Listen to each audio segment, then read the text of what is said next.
Bienvenue sur le podcast Bien dans mon ventre, le podcast à destination de toutes les personnes qui veulent faire la paix avec leur ventre et des professionnels de santé qui veulent approfondir la prise en charge des troubles digestifs.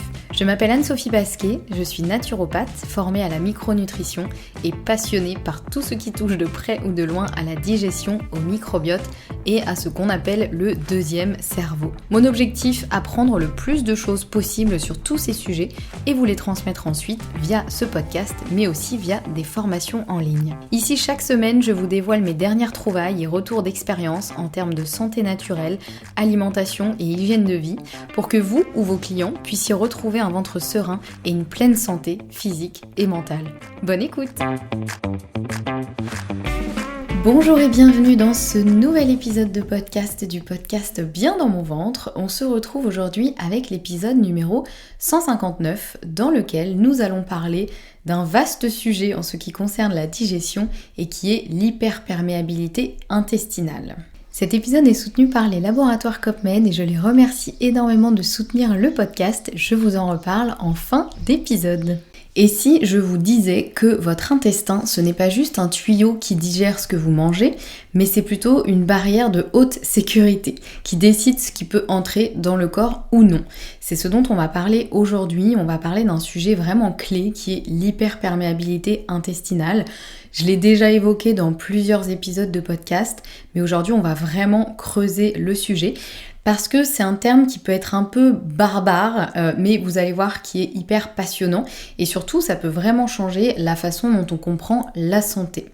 Donc dans cet épisode, on va voir qu'est-ce que l'hyperperméabilité intestinale, on va revenir aussi sur le rôle de l'intestin et son rôle de protecteur, comment il fonctionne. Et puis cette notion de c'est quoi l'hyperperméabilité, c'est quoi la perméabilité, l'imperméabilité, on va essayer de déchiffrer un petit peu tout ça. On va voir aussi ce qui peut influencer cette perméabilité. On va voir comment savoir si on souffre d'hyperperméabilité intestinale et évidemment comment l'éviter et si besoin comment la traiter. Donc on a pas mal de choses à voir dans cet épisode, donc installez-vous confortablement, prenez une petite boisson chaude et c'est parti pour ce sujet. Alors déjà, en guise d'introduction, c'est important de rappeler un concept qui moi quand je l'ai découvert m'a vraiment ouvert les yeux sur vraiment le rôle du système digestif et notamment de la muqueuse intestinale. Alors je dirais même de toute la muqueuse du système digestif parce que finalement on parle beaucoup de la muqueuse intestinale mais tout notre système digestif est composé de muqueuses, vraiment de la bouche à l'anus, c'est composé de muqueuses qui vont être différentes selon l'emplacement. Mais la muqueuse intestinale, elle a vraiment ce rôle incroyable, elle sert vraiment de barrière entre le soi et le non-soi. Donc c'est-à-dire un petit peu entre l'extérieur et l'intérieur du corps. Parce que finalement, quand on mange, il faut savoir que les aliments, ils restent quasiment en dehors de nous. Alors je mets un peu des guillemets sur ça, ils restent... Alors, parce qu'on peut se dire, non, je mange quelque chose, ça rentre à l'intérieur de mon corps. Oui, sauf que, en fait, tant que les aliments n'ont pas été digérés et qu'ils n'ont pas traversé la barrière intestinale, en gros, potentiellement, ils rentrent par la bouche, ils ressortent par l'anus en transitant via le tube digestif. Mais officiellement, ce n'est pas vraiment à l'intérieur de nous, c'est simplement un passage. C'est pour ça qu'on parle aussi justement de tube digestif, même si c'est pas vraiment un tube. Mais finalement, dans l'image, c'est un peu ça, puisque en fait, c'est une zone de transit. Et il y a vraiment cette notion de, quand on mange quelque chose, les aliments, ils n'entrent pas vraiment dans notre corps tout de suite. En tout cas, ils vont devoir subir une transformation avant d'être digérés. Et tant qu'ils n'ont pas traversé la barrière intestinale, ils sont officiellement encore à l'extérieur. Le tube digestif, c'est un peu comme un couloir, on va dire, entre l'entrée et la sortie. D'ailleurs, on le voit quand on mange quelque chose par erreur, par exemple, qui ne se digère pas, peut-être étant enfant, vous avez peut-être mangé une pièce de monnaie ou des choses comme ça arrive quand même malheureusement assez souvent. Et bien finalement, une pièce de monnaie, par exemple, si on la mange, alors ne le faites pas, je ne vous le conseille pas, eh bien elle va ressortir quasiment intacte. Donc en fait, elle va transiter dans le tube digestif. Donc oui, elle va être à l'intérieur de notre corps, mais finalement pas vraiment, puisqu'elle va pas du tout rentrer dans la circulation sanguine, etc. Donc vous voyez un peu ce concept de vraiment la muqueuse intestinale, c'est vraiment le lien entre effectivement un peu le soi et le non-soi, en tout cas en termes de digestion, parce que bien sûr il y a d'autres muqueuses qui servent à ça, par exemple la muqueuse des poumons, elle va servir à filtrer ce qu'on respire, mais là la muqueuse intestinale, elle va vraiment nous permettre de filtrer par rapport à tout ce qu'on mange, ce qui doit rentrer ou ce qui ne doit pas rentrer.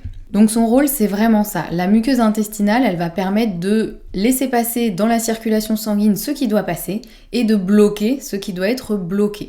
Elle va vraiment faire un rôle de sélection et en gros, elle va surtout laisser passer les choses bénéfiques comme par exemple les vitamines, les minéraux, les acides aminés, les acides gras, etc. Et elle va empêcher les composés indésirables de passer, comme par exemple les toxines, certaines bactéries, des aliments mal digérés. Eux, ils sont pas censés passer dans la circulation sanguine. Vous allez voir que ça, c'est quand tout se passe bien, c'est justement ce dont on va parler aujourd'hui. Mais voilà, le rôle de la muqueuse intestinale, c'est vraiment ça. Et ça, c'est un concept qui est important. Moi, il m'a fallu du temps avant de le comprendre. Pourtant, je me suis quand même vraiment formée à la digestion, etc. Mais le jour où on m'a exposé ce concept, j'étais un peu interloquée de me dire mais bien sûr en fait c'est logique et c'est vrai que j'avais jamais pensé. Donc voilà, cette petite muqueuse intestinale, elle est vraiment importante.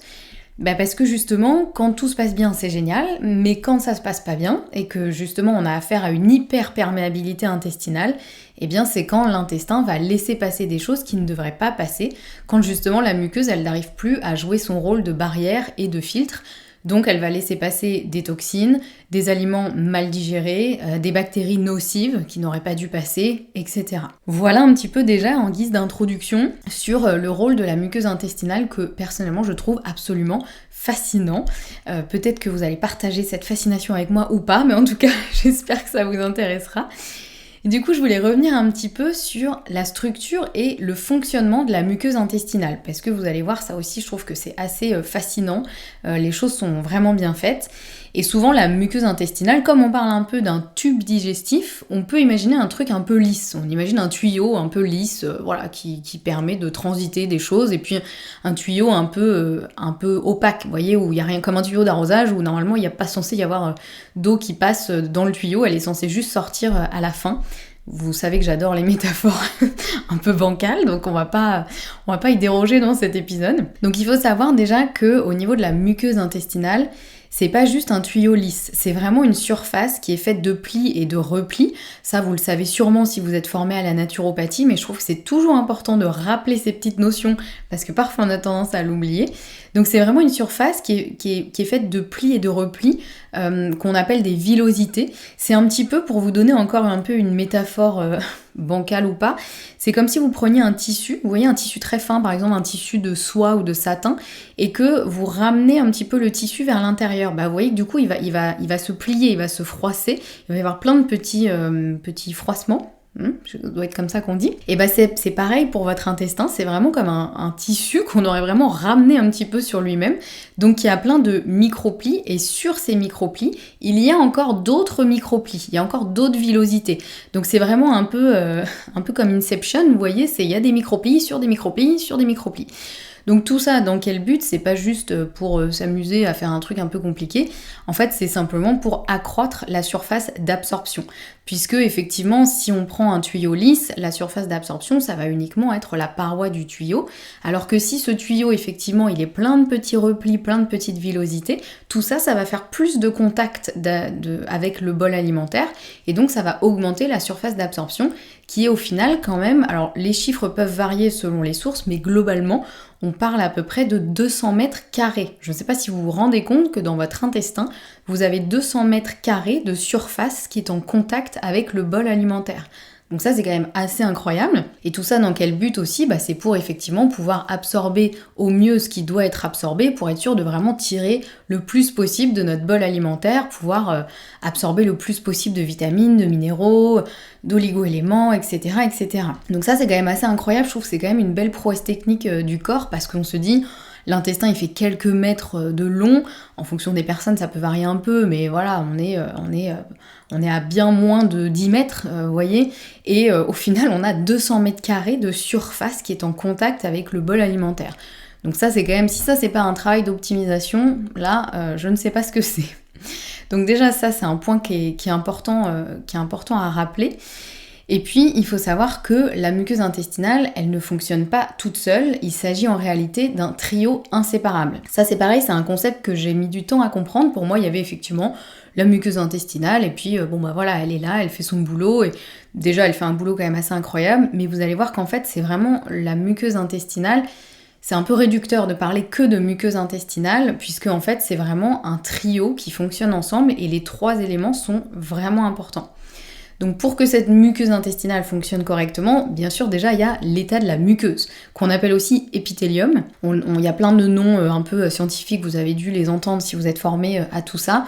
Je vais essayer de rester avec des termes assez simples qui parlent à tout le monde. Donc la muqueuse intestinale, qu'on appelle épithélium, c'est vraiment effectivement la muqueuse qui constitue l'intestin. Donc on va dire que c'est la paroi du tuyau.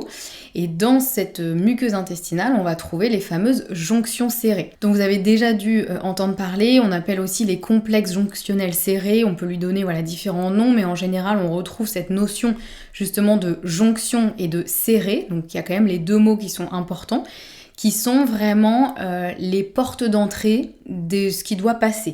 C'est vraiment les barrières physiques, c'est-à-dire que c'est vraiment, imaginez, c'est comme des portes coulissantes qui se ferment vers l'intérieur et qui s'ouvrent vers l'extérieur. Ces jonctions serrées, elles sont là pour s'ouvrir quand il y a besoin et rester fermées quand il faut qu'elles restent fermées. Donc ça c'est vraiment le concept hyper important de la muqueuse intestinale, parce que c'est vraiment là que justement ça va se jouer en termes de perméabilité, en termes d'imperméabilité, donc c'est là où ça va laisser passer ce qui doit passer. Donc là, il y a vraiment un accès direct à la circulation sanguine. Donc il y a tout plein de vaisseaux sanguins qui circulent tout autour de l'intestin. Et en fait, ces jonctions serrées, c'est vraiment la barrière entre effectivement la lumière intestinale, donc l'intérieur de l'intestin, et la circulation sanguine. Et elles ont la capacité de s'ouvrir et de se fermer selon les besoins. Normalement, c'est très bien fait. Elles vont s'ouvrir un certain temps pour laisser passer ce qui doit passer, ce qui a été déjà trié un petit peu avant, puis elles vont se refermer quand leur travail sera terminé.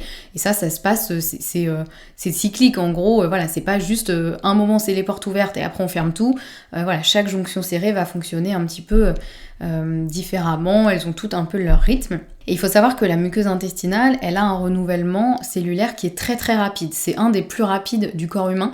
Je crois, pour ne pas dire de bêtises, je suis pas certaine de l'info, mais il me semble que c'est renouvelé toutes les 36 heures.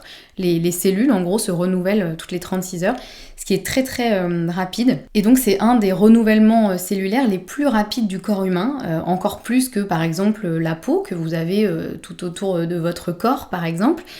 Pourquoi ? Parce que cette muqueuse, elle a tellement un rôle important que c'est vraiment important que toutes ces cellules fonctionnent du mieux possible.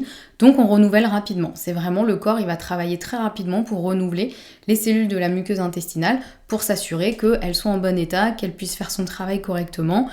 Donc voilà, donc ça c'est un point qui est important. Vous allez voir pourquoi c'est important aussi dans notamment ce qui peut influencer la muqueuse intestinale et ce dont elle a besoin pour son soutien. Je vous en dis pas plus, je fais un peu de teasing, mais vous allez voir que ce renouvellement cellulaire, c'est une notion qui est importante et qui nécessite beaucoup d'énergie pour le corps, donc il y a besoin aussi d'être soutenu.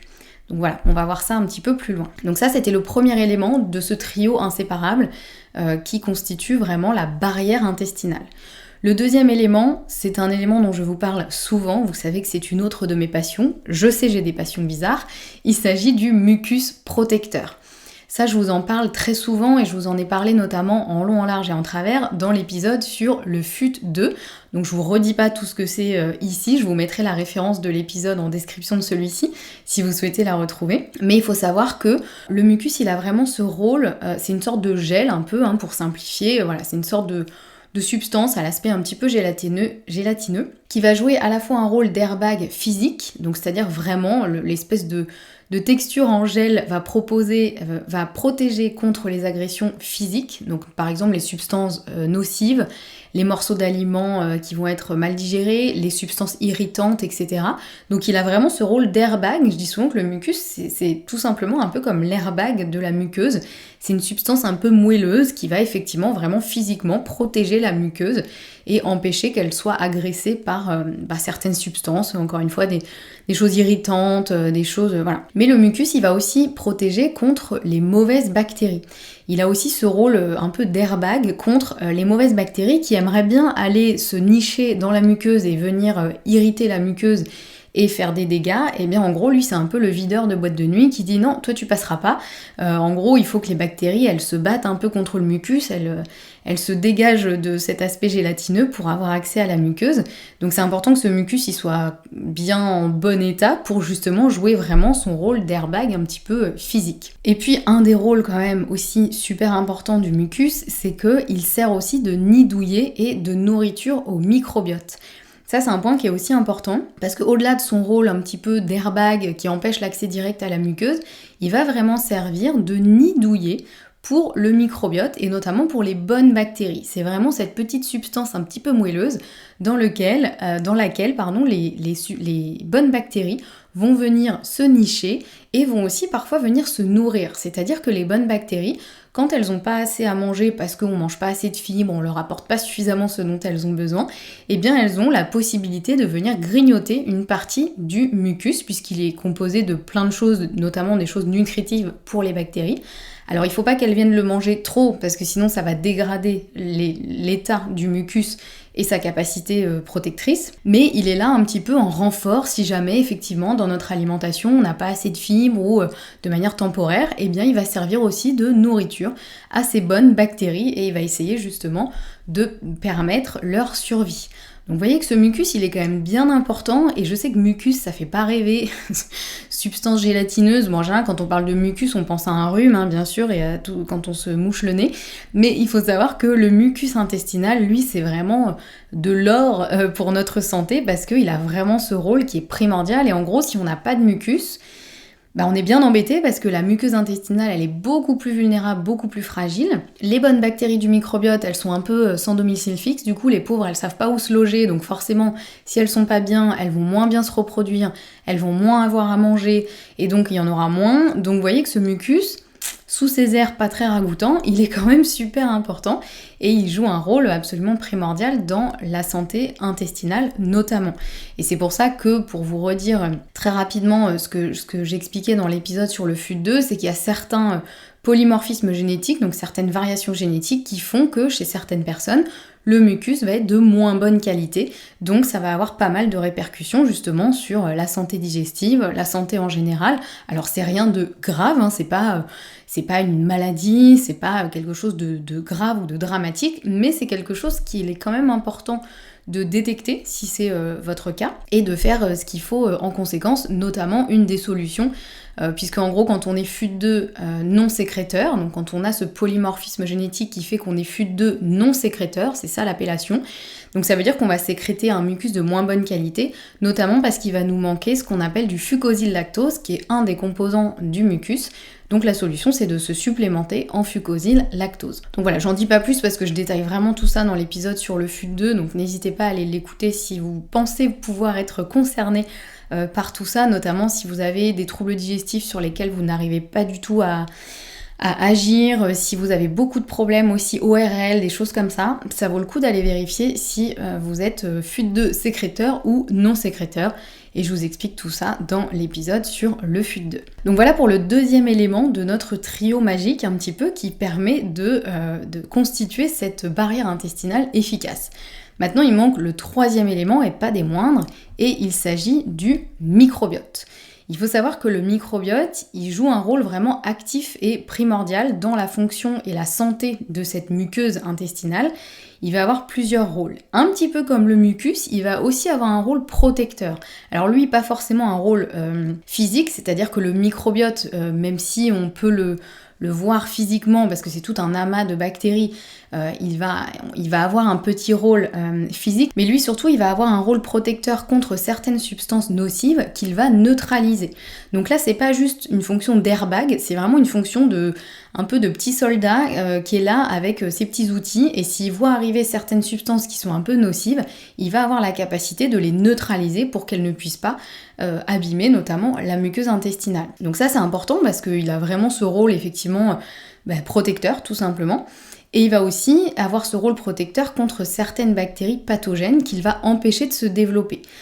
Le microbiote, on le dit souvent, c'est vraiment une question d'équilibre. C'est comme un jardin dans lequel on va essayer de mettre le plus de plantes et de fleurs différentes, et c'est cet équilibre entre les différentes plantes et les différentes fleurs qui va faire la richesse de ce jardin et le fait qu'elles vont s'entraider les unes les autres, se protéger, etc. Le microbiote, c'est pareil. Et en fait, le fait qu'on ait un microbiote bien équilibré avec plein de bonnes bactéries, ça va empêcher des bactéries potentiellement pathogènes de se développer. Parce qu'en gros, si on a assez de bonnes bactéries, elles vont notamment permettre d'acidifier légèrement le milieu de l'intestin.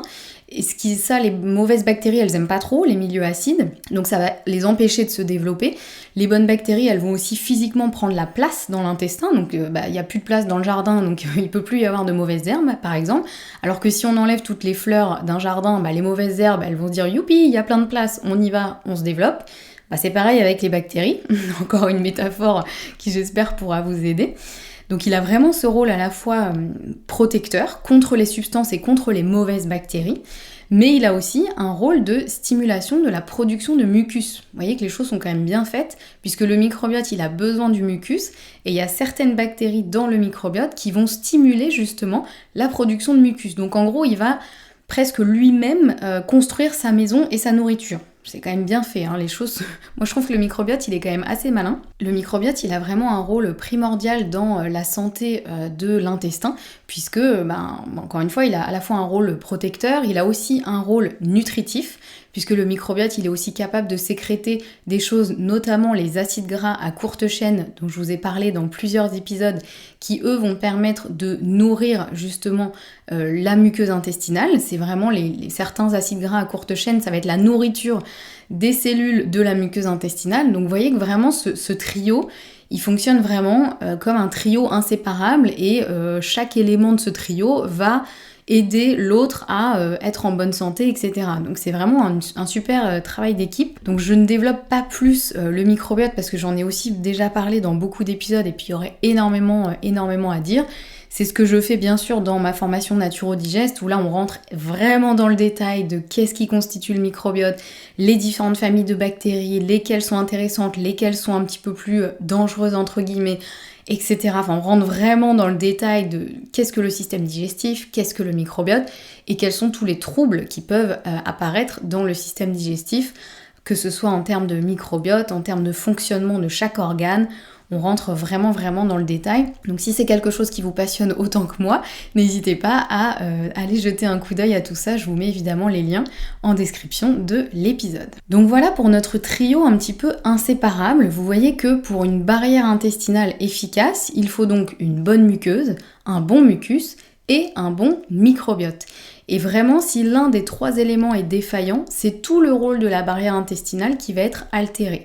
Donc ça, c'est un concept qui est important à prendre en compte aussi, parce que du coup, on se rend compte qu'il faut vraiment venir un petit peu chouchouter les trois éléments de ce trio, vérifier aussi l'état de chaque élément de ce trio, parce que parfois, on se concentre uniquement sur la muqueuse intestinale, mais si on va pas regarder la qualité du mucus ni l'état du microbiote, du coup ça peut pas fonctionner correctement. Donc c'est vraiment important de voir ça comme un trio, encore une fois, inséparable, et si l'un des trois éléments est défaillant, c'est tout le rôle de la barrière intestinale qui va être altéré. Donc voilà pour notre trio gagnant. Maintenant, si on regarde un petit peu ce qui influence la perméabilité intestinale, parce que là je vous ai un peu décrit l'image parfaite avec notre trio qui fonctionne très bien, mais qu'est-ce qui peut influencer justement cette perméabilité intestinale sans forcément aller jusqu'à l'hyperperméabilité. Mais il y a des choses bien sûr qui peuvent l'influencer. Déjà vous l'avez compris, l'état de la muqueuse, du mucus et du microbiote. Mais il y a une autre molécule qui est importante à prendre en compte et qui s'appelle la zonuline, dont vous avez peut-être déjà entendu parler, qui est une protéine qui est fabriquée par les entérocytes, donc par les cellules de l'intestin, et qui, elle, va gérer l'ouverture et la fermeture des jonctions serrées. C'est un petit peu le chef d'orchestre qui va dire toi tu t'ouvres, toi tu te fermes, toi tu t'ouvres un peu plus, toi tu te fermes complètement.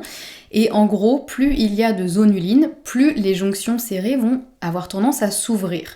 Donc c'est pas une substance qui est nocive, on en a besoin, c'est vraiment elle qui va régler et un peu au millimètre l'ouverture des jonctions serrées, donc le corps en fabrique naturellement.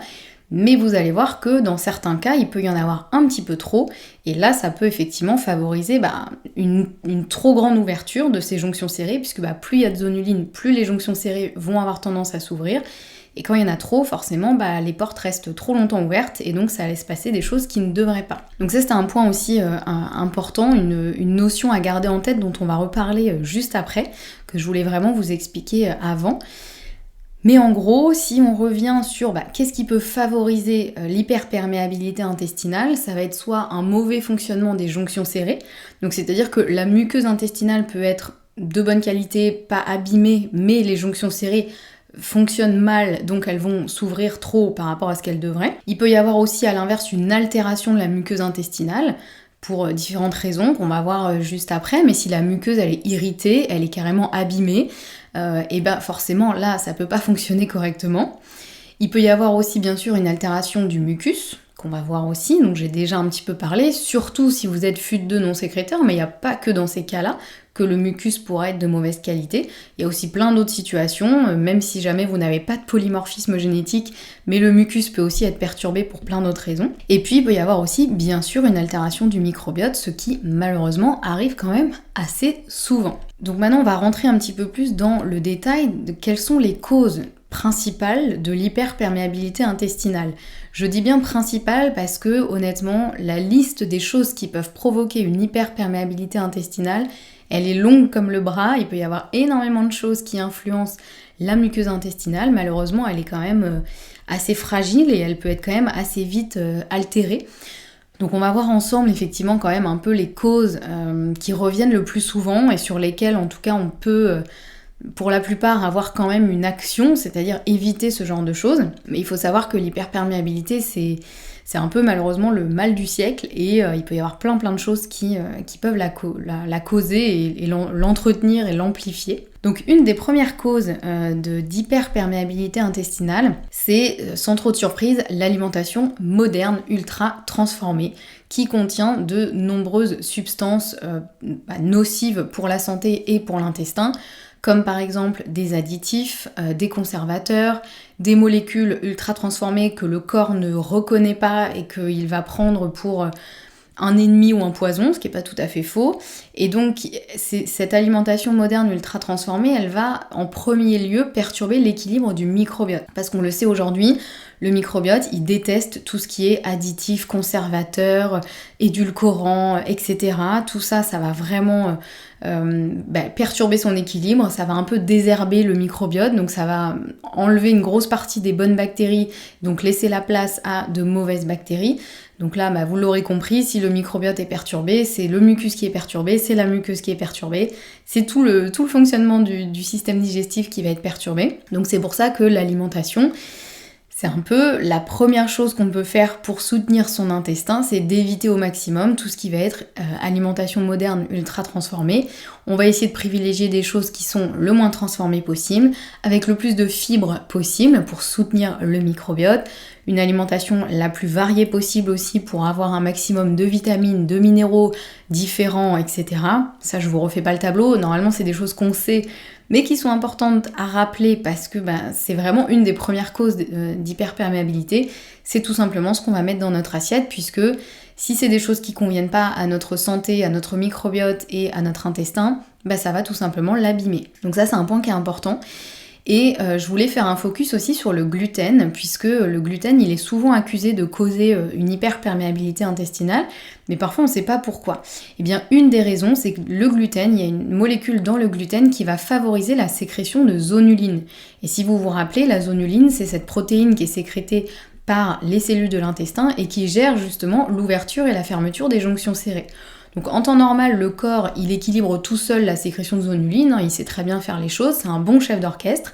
En revanche, quand on consomme du gluten, notamment du gluten, j'ai envie de dire du gluten moderne, vous voyez, du gluten vraiment transformé qui va être très très riche en gluten, enfin quand on consomme du blé moderne qui est très riche en gluten, donc ça amène des quantités de gluten qui sont vraiment importantes, eh bien ça va favoriser la sécrétion de zonuline, donc potentiellement il va y avoir trop de zonuline par rapport à l'équilibre que l'on souhaiterait. Et donc ça va favoriser une hyperperméabilité puisque les jonctions serrées vont s'ouvrir beaucoup plus que ce qu'elles ne devraient. Donc si les jonctions serrées s'ouvrent plus qu'elles ne devraient, évidemment, mathématiquement, ça va créer de l'hyperperméabilité puisqu'elles vont laisser passer des choses qu'elles ne devraient pas laisser passer. Une autre cause d'hyperperméabilité qui est quand même assez commune, c'est la prise de certains médicaments qui notamment altèrent le mucus, comme par exemple les anti-inflammatoires non stéroïdiens, donc les AINS, qui sont largement consommés par beaucoup de personnes. Alors je dis pas qu'il faut jamais en prendre et que c'est le mal absolu, pas du tout. Il y a certains cas où ils sont vraiment...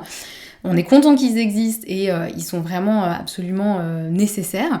Le problème, c'est que quand on en abuse un petit peu, quand on en prend trop ou trop souvent, eh bien ces médicaments, en fait, ils vont simplement altérer le mucus. C'est d'ailleurs pour ça qu'en général, quand on prend des anti-inflammatoires, on peut se retrouver avec des douleurs d'estomac. Eh bien, c'est simplement parce qu'en fait, les anti-inflammatoires, notamment les AINS, ils vont vraiment diminuer la sécrétion de mucus par un phénomène, en fait, en jouant sur l'inflammation. Il y a aussi une autre voie en parallèle qui va être impactée, qui est celle de la sécrétion de mucus.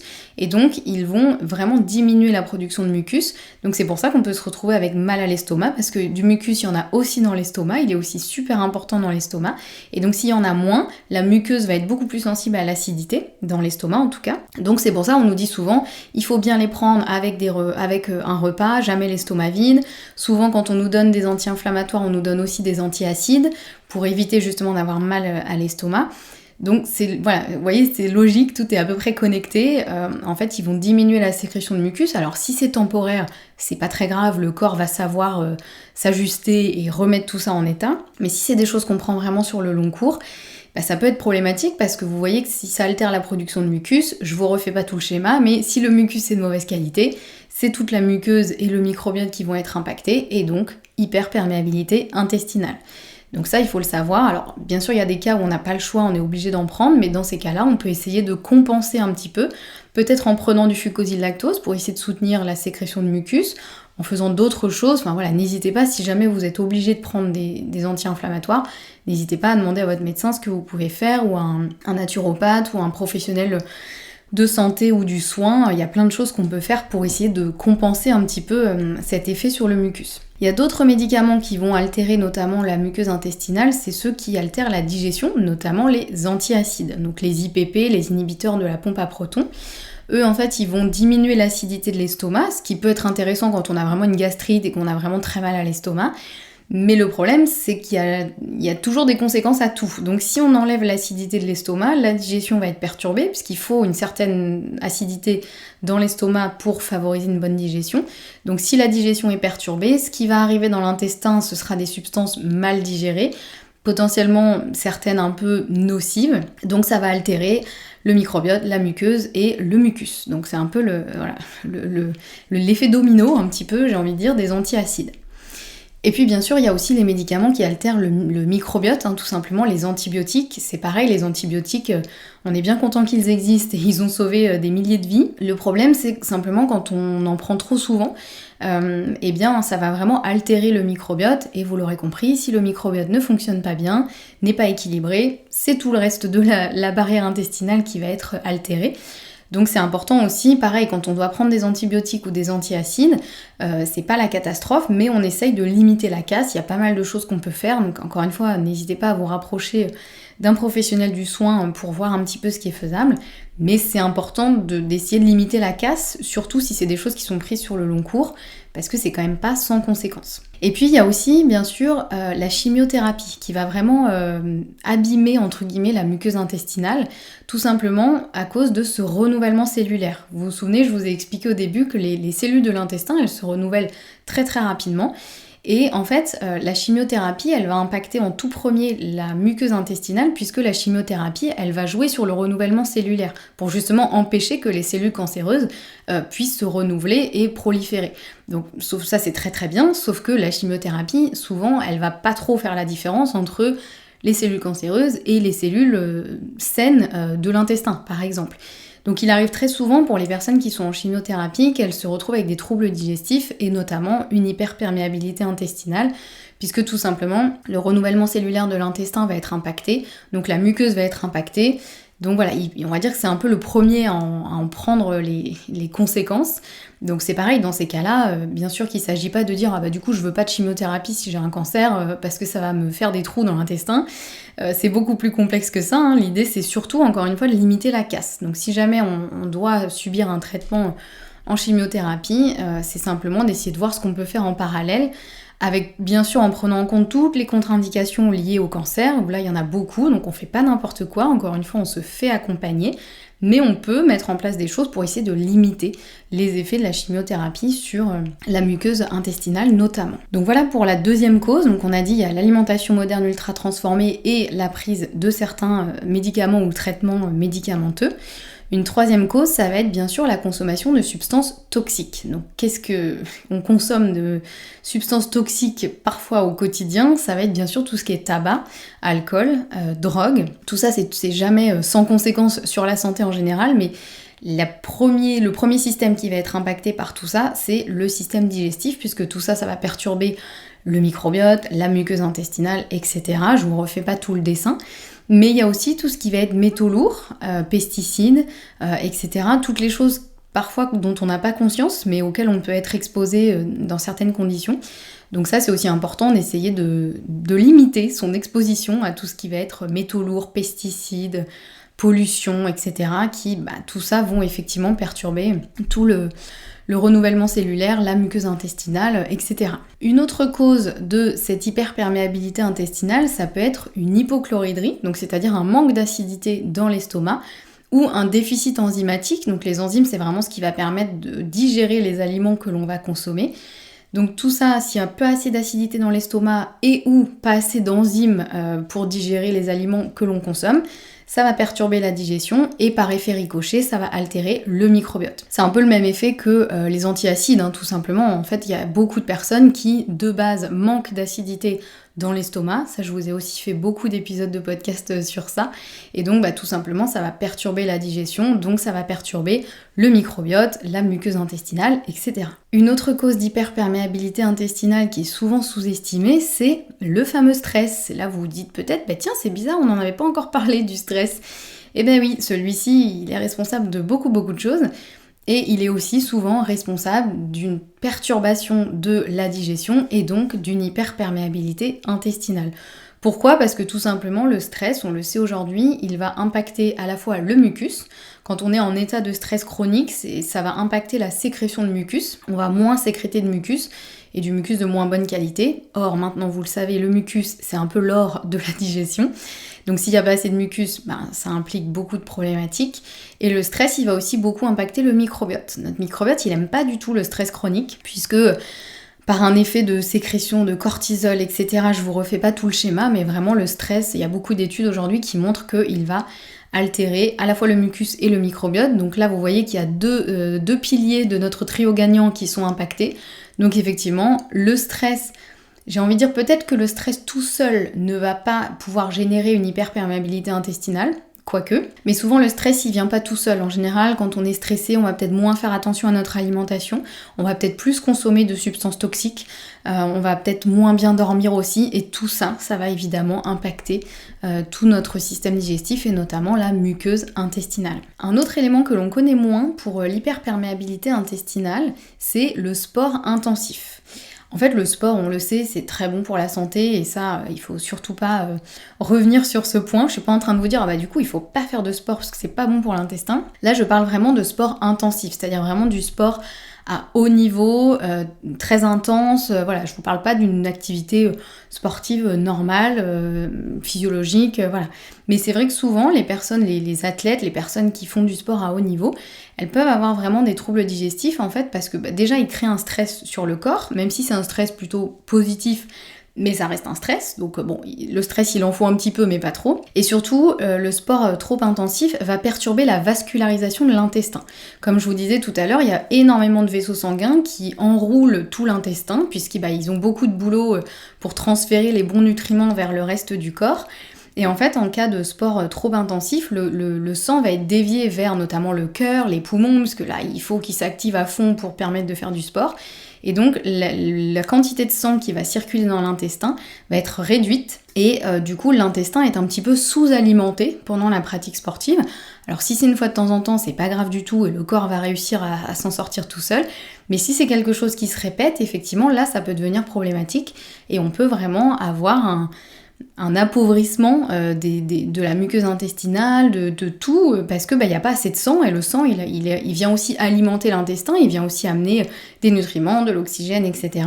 Donc c'est important que notre sang soit bien réparti dans le corps, et effectivement le sport vraiment intensif peut perturber notamment le système digestif, et donc créer une hyperperméabilité intestinale. Donc encore une fois, ne me faites pas dire ce que j'ai pas dit, je suis pas en train de dire qu'il faut pas faire du sport, là on parle vraiment d'une pratique qui est vraiment... j'ai envie de dire pas extrême, mais en tout cas vraiment intensive. Voilà, si vous faites un petit peu de sport de temps en temps, vous ne risquez pas ce genre de choses. Mais c'est important quand même de le noter, parce que finalement, il y a quand même pas mal de personnes qui peuvent être concernées sans forcément le savoir. D'autres causes de cette hyperperméabilité intestinale, ça peut être bien sûr une infection bactérienne ou une infection, un virus, voilà, ça peut être n'importe quoi. Quand vous tombez malade, vous avez une infection intestinale, effectivement ça peut temporairement engendrer une hyperperméabilité intestinale, mais aussi si jamais vous avez des parasites, ce qui est quand même le cas de beaucoup de personnes, hein. Souvent on a l'impression que les parasites c'est que des trucs qu'on chope dans des pays exotiques, mais il y en a aussi énormément en France. Donc il y a beaucoup de personnes aussi qui sont infestées, j'ai envie de dire, par des parasites. Ce mot il est un peu... il donne pas trop envie, mais bon, vous voyez l'idée. Pour le coup, on ressent pas forcément nous-mêmes les symptômes parce que le corps il arrive à faire ce qu'il faut, mais ces parasites ils vont pas être sans conséquences, parfois ils vont se nicher dans la muqueuse intestinale, donc ils vont perturber bien sûr son équilibre, son état, sa santé, etc. Donc tout ça c'est des choses aussi sur lesquelles il faut se pencher si jamais on pense pouvoir être concerné. Il peut y avoir aussi une candidose, hein, bien sûr, s'il y a le candida albicans qui vient un petit peu trop proliférer dans l'intestin, lui aussi il aime bien se nicher dans la muqueuse, donc forcément il va perturber son état, sa capacité de travail, sa capacité à se renouveler, etc. Donc tout ça c'est des choses qui en général ne sont pas graves, hein, mais sur lesquelles il faut quand même se pencher et s'en occuper si on se rend compte qu'il y a une présence de ça, puisque forcément ça va perturber tout l'équilibre intestinal et donc évidemment la perméabilité aussi de l'intestin. D'autres causes encore plus rapidement, mais bien sûr il peut y avoir des prédispositions génétiques. On n'a tous pas du tout le même bagage génétique, même si on a énormément de gènes en commun entre chaque humain, mais on a aussi une certaine quantité de gènes qui vont être vraiment spécifiques à chaque personne et qui vont influencer aussi beaucoup de choses dans le corps. Donc là, notamment si vous êtes par rapport au mucus, si vous êtes FUT2 non sécréteur, voilà, vous n'avez pas le même bagage génétique que votre voisin, ce qui n'est pas grave du tout, mais sur lequel ça vaut le coup de se pencher, parce qu'il existe des solutions, tout simplement. Donc ça, c'est des choses un peu plus techniques dans lesquelles je vais moins rentrer dans les détails, mais il faut savoir aussi qu'on n'a pas tous les mêmes bagages à la naissance, on n'a pas tous les mêmes forces et les mêmes faiblesses, entre guillemets, au niveau de la santé. Donc ça peut aussi varier d'une personne à une autre. Et puis bien sûr, une des causes d'hyperperméabilité, ça peut être l'inflammation. Celle-ci, c'est une cause quand même assez fréquente. On est nombreux et nombreuses à avoir un peu une inflammation, notamment une inflammation de bas grade. Donc c'est-à-dire comme un feu qui couve un petit peu dans le corps, donc qui est différent d'une inflammation quand on a vraiment une infection, quand on réagit à un virus, une bactérie, etc. Là, c'est plus quelque chose de latent. Et forcément, s'il y a inflammation, ça veut dire que s'il y a un feu qui couve, ça va bien sûr perturber tout le renouvellement cellulaire, etc. Donc là, il peut y avoir énormément de causes à cette inflammation. Je rentre pas trop dans le détail parce qu'alors là, on est parti pour 4 jours de podcast, je pense. Mais il faut savoir que l'inflammation, c'est quand même quelque chose d'assez commun. Donc c'est pareil, tout ça, il faut bien sûr se faire accompagner par un professionnel pour aller un petit peu creuser tout ça sans forcément paniquer. Voilà, l'inflammation, c'est pas forcément quelque chose de nocif, mais ça peut le devenir. Donc c'est important d'aller vérifier tout ça. Donc vous voyez qu'il y a pas mal de causes quand même à cette hyperperméabilité intestinale, et encore la liste pourrait être longue, J'ai pas évoqué non plus les carences, mais les carences nutritionnelles peuvent aussi jouer, on va le voir un petit peu après, mais voilà, il peut y avoir beaucoup de causes à cette hyperperméabilité intestinale, donc on peut très facilement malheureusement être concerné justement par cette hyperperméabilité. Donc maintenant qu'on sait ça, on peut se demander un peu, mais c'est quoi les conséquences finalement de l'hyperperméabilité ? Parce que est-ce que c'est si grave que ça ? Est-ce que c'est si dangereux ? Oui et non. Vous allez voir que une hyperperméabilité intestinale, ça peut avoir des conséquences effectivement à court terme et à long terme. La première, c'est bien sûr une intoxication, puisque le corps, la muqueuse intestinale va laisser passer des choses qui ne devraient pas passer. Donc on peut se retrouver avec des toxines dans le corps qui ne devraient pas être là. Donc ça peut être une intoxication soit aiguë, donc vraiment quelque chose d'assez fort, assez violent sur lequel on va réagir, ou quelque chose d'un peu plus chronique et un peu plus latent. C'est-à-dire que petit à petit, chaque jour, il y a un petit peu de toxine qui va passer dans la circulation sanguine. Pas au point de nous créer vraiment une réaction intense et marquée, mais ça va plus être quand il y a des toxines et des substances nocives qui circulent dans l'organisme et qui vont venir petit à petit s'accumuler. Et là, elles peuvent entraîner des soucis assez divers et variés, aussi bien au niveau de la peau, au niveau du cerveau aussi notamment, mais aussi au niveau de tous les systèmes. En gros, ça va créer un peu une inflammation, puisque le corps, il va essayer de se défendre contre tout ça, puisqu'il va dire, attends, il y a des toxines qui se baladent là, elles sont pas censées être là.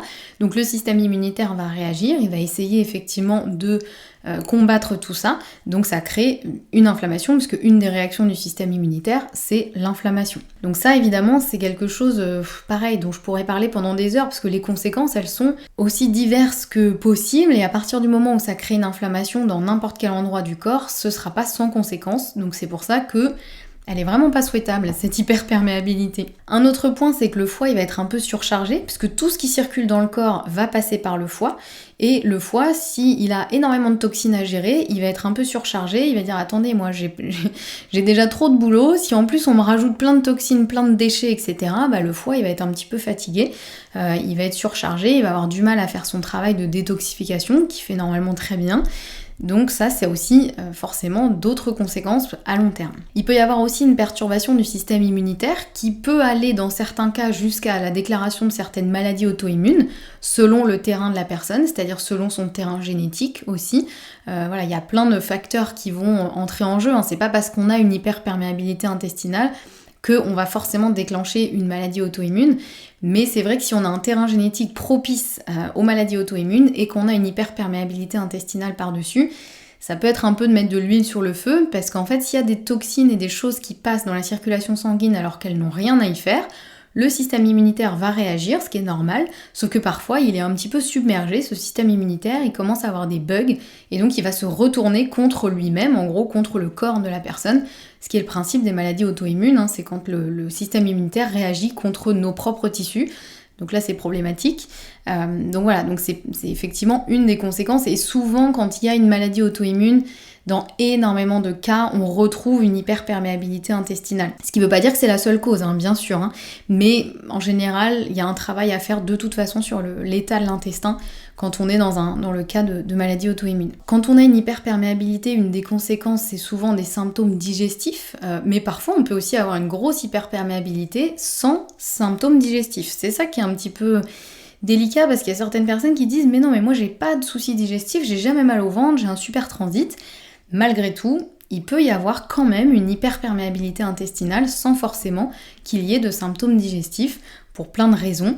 Et dans ce cas-là, les symptômes, ils peuvent être très très variés, allant de la fatigue chronique, aux douleurs articulaires, aux perturbations de l'humeur, à la maladie d'Alzheimer aussi. On sait aujourd'hui que potentiellement il y a un fort lien entre la maladie d'Alzheimer et un problème intestinal. Alors, c'est pas la seule cause, mais ça joue dans le diagnostic et dans la déclaration de cette maladie. Ça peut aller du diabète de type 2 au risque cardiovasculaire, etc. En bref, tout est impacté parce que tout l'organisme est un petit peu en inflammation de bas grade si jamais il y a trop de toxines qui passent la barrière intestinale. Donc tout va vraiment être perturbé. Donc ça, c'est quand même un point qui est important, parce que souvent on se concentre effectivement sur l'intestin. On se dit oulala, l'intestin est hyper perméable, c'est pas bien. Sauf qu'on oublie qu'en fait ça a des répercussions sur absolument toute la santé. Tous les autres systèmes vont être perturbés par tout ça, tout simplement parce qu'il y a des choses qui circulent dans le sang qui ne devraient pas, et donc évidemment ça va avoir des conséquences non négligeables. Et puis bien sûr, il peut y avoir aussi d'autres réactions immunitaires qui vont pas jusqu'à la maladie auto-immune, mais qui vont être par exemple de l'asthme, de l'allergie, des intolérances alimentaires, etc. etc. Voilà, la liste pourra aussi être très très longue des conséquences de l'hyperperméabilité. Donc c'est important de quand même pas la négliger, cette petite hyperperméabilité intestinale, et d'essayer de la limiter au maximum. Ce qui m'amène avec une merveilleuse transition à justement comment éviter l'hyperperméabilité intestinale. Et si jamais on se retrouve en cas d'hyperperméabilité intestinale, qu'est-ce qu'on fait ? Déjà, pour l'éviter, vous l'aurez compris, idéalement, il faut avoir une alimentation la moins transformée possible, avec le moins d'additifs, de conservateurs, de substances nocives pour le microbiote et l'intestin, la plus riche en fibres pour le microbiote, puisque notre microbiote, il a aussi besoin d'être nourri pour être en bonne santé, donc ça c'est important de penser à lui aussi quand on mange. Aussi riche en oméga 3 notamment, puisque les cellules de l'intestin, elles ont aussi beaucoup de besoin d'oméga 3, mais aussi de zinc. Et c'est là où on en revient à notre renouvellement cellulaire, c'est que le zinc, il entre dans le renouvellement cellulaire. Pour que les cellules puissent se renouveler, elles ont toutes besoin de zinc.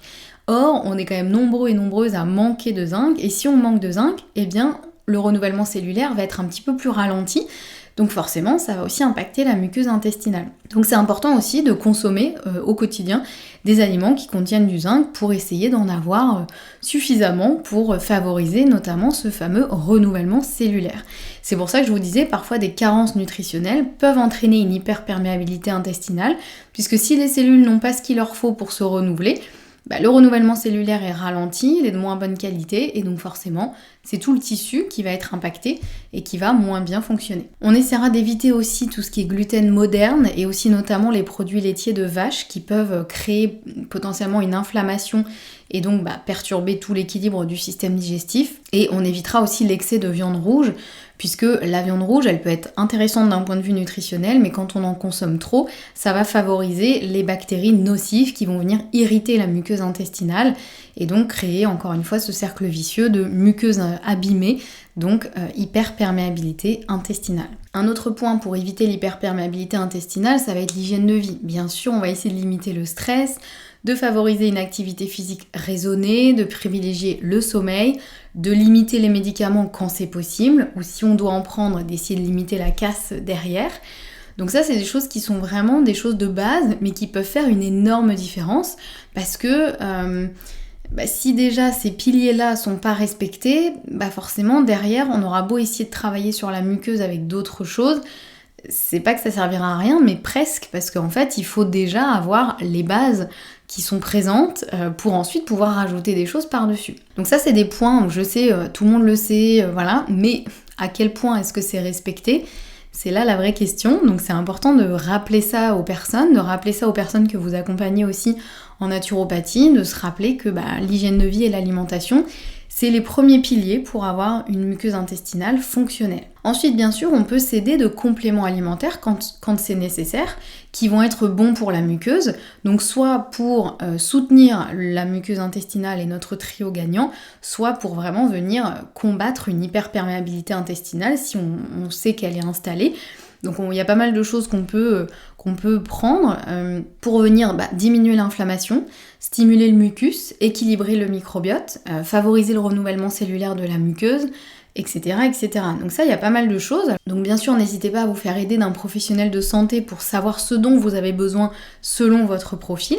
Mais pour vous donner déjà un petit peu une idée, bien sûr le fucosyl-lactose, si jamais vous êtes FUT2 non sécréteur, ou si jamais tout simplement le mucus est perturbé pour X raisons, si vous êtes dans une période de gros stress, si vous devez prendre des anti-inflammatoires par exemple, ou voilà, il peut y avoir plein de situations aussi dans lesquelles le fucosyl-lactose, ça peut être un bon soutien pour favoriser la bonne sécrétion de mucus. Un autre complément intéressant, ça va être la glutamine. La L-glutamine, elle est quand même assez connue en général pour vraiment soutenir l'intestin. Elle va vraiment venir un peu rajouter du ciment, on va dire, dans la muqueuse intestinale, donc faire en sorte de renforcer vraiment les jonctions serrées, les cellules de l'intestin, etc. Donc ça, c'est toujours intéressant. La L-glutamine, c'est un peu l'élément central quand on parle d'hyperperméabilité intestinale. Celle-ci, en général, on la connaît, mais elle n'est pas toute seule. Souvent, on se tourne que vers la glutamine, mais finalement, même si elle peut être très intéressante, il y a aussi plein d'autres choses qui vont vraiment venir soutenir la muqueuse intestinale, le mucus et le microbiote. Donc ça c'est aussi un point important, il ne faut pas juste s'arrêter que à la L-glutamine. Parce que si on donne de la glutamine pour la muqueuse intestinale, mais qu'il y a de l'inflammation, que le mucus n'est pas de bonne qualité et que le microbiote est perturbé, bon bah c'est un peu dommage parce que du coup il y a d'autres éléments de notre trio gagnant qui va pas fonctionner. Donc on peut aussi comme élément par exemple envisager de la quercétine qui elle va vraiment diminuer l'inflammation et optimiser le système immunitaire, donc pour aussi permettre d'avoir une réaction normale du système immunitaire mais pas démesurée, donc ça va vraiment être... c'est quelque chose qu'on donne aussi parfois dans le cas d'allergie ou voilà, qui peut vraiment venir un peu calmer le feu et essayer de remettre un petit peu de calme et d'ordre dans le système immunitaire. Ça peut être intéressant aussi de faire un focus sur certains acides aminés qui sont nécessaires à la fois à la muqueuse et au mucus, notamment la tréonine et la sérine. Donc c'est pour ça aussi que c'est important déjà dans l'alimentation de manger suffisamment de protéines, puisque les acides aminés c'est vraiment les petites briques qui vont venir construire les tissus de notre corps. Et la muqueuse, elle a aussi besoin de certaines briques pour bien se construire. Le mucus aussi, donc il y a effectivement la tréonine et la sérine. Il n'y a pas que ces deux-là, mais c'est un peu les deux quand même les plus importantes. En anti-inflammatoire un petit peu naturel, il y a le curcuma et la boswellia qui sont toujours intéressants parce que eux, ils vont vraiment venir réguler l'inflammation, venir calmer encore une fois un peu... ils vont calmer tout ça de manière optimale, c'est-à-dire c'est pas des anti-inflammatoires, c'est pas des médicaments, mais ça va vraiment venir réguler, calmer l'inflammation, ce qui est souvent nécessaire parce que malheureusement il y a souvent de l'inflammation quand même au niveau de l'intestin. Faut aussi penser à des antioxydants naturels comme le glutathion ou les polyphénols qui eux vont permettre de vraiment favoriser un bon renouvellement cellulaire, vont éviter aux cellules de s'abîmer, d'être moins efficaces, etc. Donc tout ça, les antioxydants, il y aura aussi 1000 choses à dire, mais c'est vrai que c'est des éléments qui sont super importants aussi à consommer au quotidien et parfois si besoin à prendre sous forme de complément parce qu'ils vont vraiment venir renouveler un petit peu les cellules et faire en sorte d'éviter tout ce qui est radicaux libres, tout ce qui est le fait que les cellules s'abîment et se renouvellent moins bien. On peut aussi s'aider dans certains compléments de fibres douces, notamment idéalement plutôt des fibres sans FODMAP, puisque les FODMAP sont très intéressants au niveau digestif, mais sont parfois justement difficiles à digérer. Les FODMAP, c'est pareil, je vous en ai parlé beaucoup dans d'autres épisodes. Donc ça peut être intéressant de privilégier des fibres douces sans FODMAP, comme par exemple la fibre d'acacia, qui en général est une fibre qui ne fait pas ballonner et qui ne contient pas de FODMAP, donc qui permet vraiment de venir soutenir le microbiote en évitant trop de ballonnement. Bien sûr le zinc, ça on en a parlé, il est nécessaire pour le renouvellement cellulaire, donc c'est important d'en avoir assez dans son alimentation, mais aussi pourquoi pas de le prendre sous forme de complément si besoin. Et puis aussi on peut penser aux enzymes pour faciliter la digestion. Si vous sentez que votre estomac il a du mal à faire son travail, que vous manquez d'acidité au niveau de l'estomac, donc comme on l'a vu que toute la digestion est perturbée et donc ça a un effet ricochet sur l'intestin, les enzymes elles peuvent être intéressantes parce qu'elles vont venir vraiment faciliter et soutenir la digestion et donc faire en sorte que le bol alimentaire qui arrive dans l'intestin se retrouve le mieux digéré possible et donc le plus absorbable et le plus optimal pour l'intestin possible. Donc encore une fois, n'hésitez pas à vous faire aider d'un professionnel de santé pour savoir un petit peu ce dont vous avez besoin selon votre profil. Bien sûr, tout n'est pas forcément bon pour tout le monde, c'est vraiment important de savoir de quoi vous avez besoin en fonction de votre situation, en fonction de vos besoins, etc. etc. Personnellement, en termes de compléments, moi j'aime beaucoup les produits de la gamme Perméa-Régule du laboratoire COPMED, qui sont vraiment super pour prendre soin à la fois de son intestin et de la fonction de la muqueuse intestinale et aussi de notre trio gagnant, donc mucus, microbiote et muqueuse intestinale. Et en fait, dans leur gamme Perméa-Régule, ils ont vraiment 3 produits qui sont adaptés à chaque profil, qui vont être plus ou moins concentrés selon les produits, mais tous contiennent les nutriments essentiels pour le bon fonctionnement de la muqueuse, du mucus et du microbiote. Il faut savoir que le laboratoire COPMED, c'est un laboratoire français et je les remercie énormément de soutenir cet épisode. Et pour revenir sur leur gamme Perméa-Régule, donc vous avez le Perméa-Régule fort qui est le plus concentré des 3 et qui contient aussi du fucosyl-lactose. Donc c'est super si vous êtes FUT2 non sécréteur ou si vous êtes dans une situation où le mucus est perturbé pour X raisons que j'ai pu évoquer auparavant. Donc celui-ci c'est vraiment super pour une cure d'attaque, dans certains cas assez précis. Il contient notamment de la glutamine, des fibres, de la quercétine, des antioxydants, des enzymes digestives, de la boswellia, des vitamines et bien d'autres choses. Il est vraiment super complet. Vous avez aussi le Perméarégule Plus qui est également très complet, qui est un peu moins concentré et sans fucosyl-lactose, mais également bourré d'éléments nutritifs pour l'intestin. Donc très intéressant aussi pour soit faire une cure ou soit en entretien. Et puis vous avez le Perméarégule en gélule qui est l'alternative un peu la plus douce, qui est plus légèrement dosée mais néanmoins efficace pour venir soutenir l'intestin de manière globale. Donc ça peut être intéressant dans certains cas où il faut vraiment y aller doucement en termes de dosage, ou si on souhaite faire une cure d'entretien par exemple pour soutenir au maximum son intestin. Vous pouvez retrouver toutes les références de Perméarégule sur le site copmed.fr et sachez que le code BDMV25, comme bien dans mon ventre 25, vous donnera 10% de réduction sur votre commande. Donc n'hésitez pas à chouchouter vos intestins. Donc je remercie encore une fois Copmed de soutenir cet épisode. Je vous remets tous les détails sur ce laboratoire et leurs produits de leur gamme Perméarégule en description de cet épisode. Vous pourrez retrouver tout ça facilement. Encore une fois, bien sûr, n'hésitez pas à toujours demander l'avis d'un professionnel pour savoir quel produit vous correspondrait le mieux, lequel serait le plus intéressant pour vous par rapport à votre situation et vos besoins. C'est vraiment important d'aligner tout ça. J'en arrive à la fin de cet épisode. Comme je vous ai dit, il y avait beaucoup de choses à voir parce que l'hyperperméabilité intestinale, c'est un vaste sujet, mais j'espère avoir pu rendre les choses un peu plus compréhensibles pour vous et que même si vous étiez formé à tout ça, vous avez appris des nouvelles choses, peut-être qu'il y a des concepts que vous n'aviez pas forcément en tête qui vont être plus faciles pour vous à comprendre maintenant avec mes petites métaphores imagées. Quoi qu'il en soit, l'hyperperméabilité intestinale, c'est vraiment quelque chose qui concerne malheureusement beaucoup de personnes, avec des répercussions plus ou moins importantes selon les personnes. Mais c'est pour ça que c'est un sujet qui, je trouve, est important à maîtriser, à bien comprendre, et aussi à savoir, effectivement, est-ce qu'on est dans ce cas-là ou pas ? J'ai pas parlé de comment savoir si on est en cas d'hyperperméabilité. Bien sûr, il y a les symptômes qui peuvent nous alerter. Il existe aussi différents tests que l'on peut faire. Je rentre pas dans le détail parce que je crois que j'ai déjà dit beaucoup de choses sur l'hyperperméabilité intestinale. Mais n'hésitez pas, si jamais il vous reste des questions suite à cet épisode, je reste disponible pour vous. N'hésitez pas à m'envoyer un mail ou un message sur Instagram. Je suis toujours ravie d'avoir vos retours, de répondre à vos questions et de pouvoir discuter avec vous de tous ces sujets. J'espère en tout cas que cet épisode vous aura plu et vous aura appris des choses. Nous, on se retrouve la semaine prochaine avec un nouvel épisode. Et en attendant, prenez bien soin de vous.